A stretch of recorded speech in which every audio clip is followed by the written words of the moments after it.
tatlong bayong galal ing tinggap ning Fiesta Communities iba't ing prestigyosong property award giving body karas king real estate.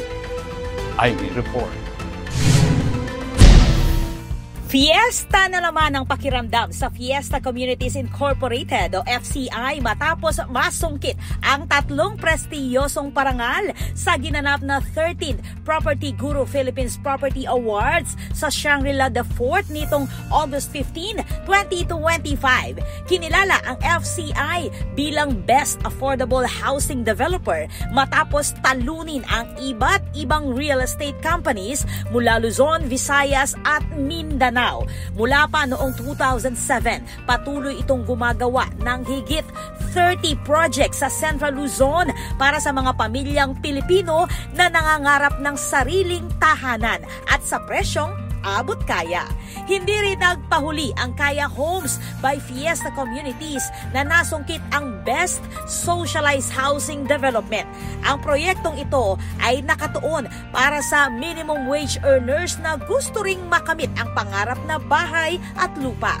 Sa ikalawang sunod na taon, nagwagi muli ang FCI sa parehong kategorya matapos manalo noong nakaraang taon ng Fiesta Communities San Rafael Extension. Samantala, ang Fiesta Communities Aguso ay itinanghal na Best Connectivity Housing Development dahil sa strategic nitong lokasyon sa tabi ng MacArthur Highway. Dahil dito, madaling makakabiyahe ang mga residente papunta sa pangunahing kalsada, transport terminal at mga essential establishments. Ayon kay Attorney Christopher Ryan Tan, CEO ng Houseland Holdings Incorporated, layunin nilang magbigay ng dekalidad at disenteng tirahan para sa bawat pamilyang Pilipino. On behalf of the men and women of Fiesta Communities, we thank Property Guru for this recognition. It's truly inspiring and gives us the strength to pursue, to carry on with what we do.